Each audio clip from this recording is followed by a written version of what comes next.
to online teaching and learning in 6 minutes. I tried to do it before and I failed, so I'm going to try again and I'm going to cut out a lot of the examples I gave just so you have this basic theoretical information.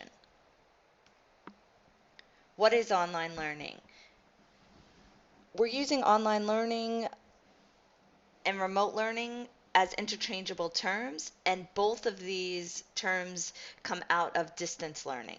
So this is education that uses one or more technologies to deliver instruction to students who are separated from the instructor and to support interactions between students and the instructor synchronously or asynchronously.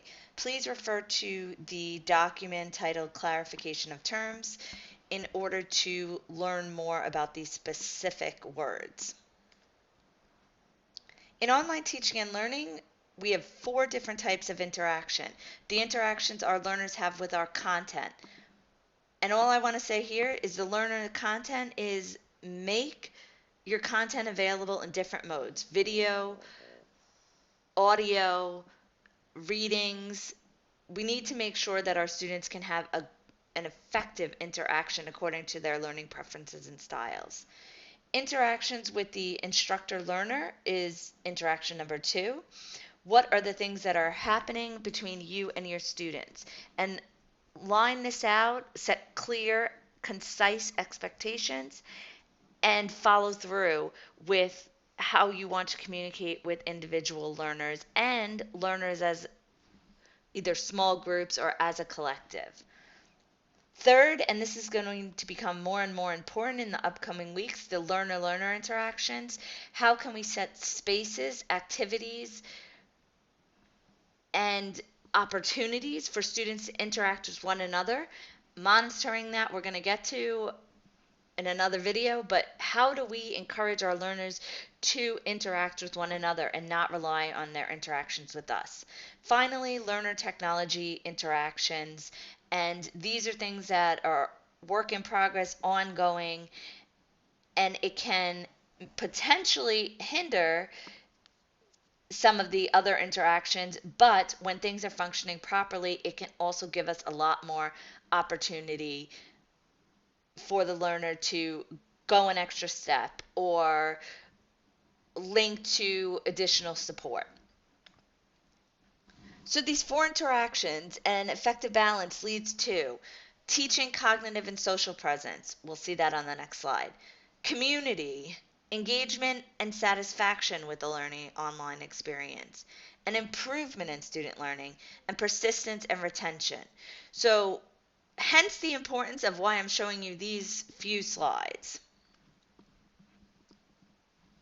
An online educational experience or any educational experience is made up of these 3 presences. The community of inquiry model is now 20 years old. It's used extensively in online course design, and it's also used extensively in research about online teaching and learning. Teaching presence, what guides the student learning experience? So how I behave in the classroom as a teacher, what instructions do I give? How does that translate to online? The student's cognitive presence. How are we supporting, mentoring, and guiding our students throughout this process to see or to have evidence of their learning? And last, social presence. And this is a big focus for us in these initial days, but it will continue. So how are we making connections with our learners based on who we are? So a few quick strategies to increase social presence. We want to be comfortable but structured. And I keep hearing a lot about discussion boards and forums and trouble with asynchronous interaction. So we have to make it really kind of exciting. An example of this is the Manic strategy. So use this in your online discussion boards or any asynchronous discussions. And one that I would select, this did not agree with, that usually can encourage the learner-learner interactions, because if they're agreeing and disagreeing and they're having to justify their choices, after some time, I know sometimes in the classroom students don't like to challenge one another, but they're going to see that this is going to help in their learning. Adding human elements to the course, the only thing I want to comment on here, because you can see different ideas is your instructor in action clips. So any pre-recordings you have, any visuals, any type of work that you've already done and have recorded, it's really nice to show short clips of that to your students. You don't have to always create something new. You can use what you already have. And this shows more of who you are as a person. It gives them another touch point. Feedback, we'll have a whole separate video on that, but you need to make sure that you're giving feedback to students that's timely, concise, and actionable. So a global strategy is, say you're having an activity in an online class in your synchronous setting. At the end of what's happening, you can go and give global feedback in a short video clip or a short screencast. And you could also do this for any asynchronous activity that's going on.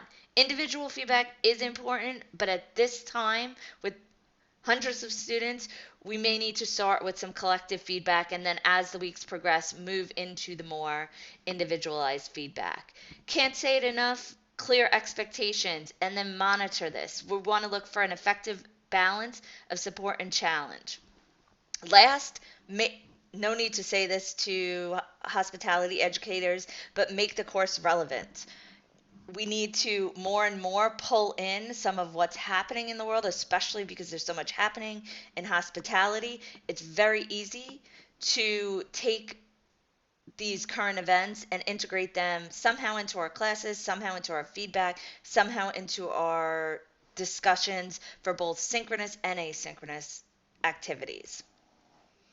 If you're like me and you want more information, the first resource, the Online Teaching Survival Guide, I would definitely recommend that. And in upcoming weeks, I am preparing more resources for you.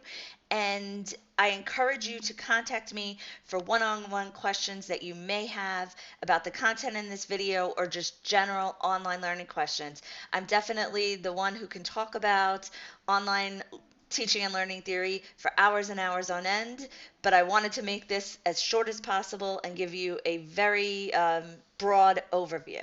Thanks for listening.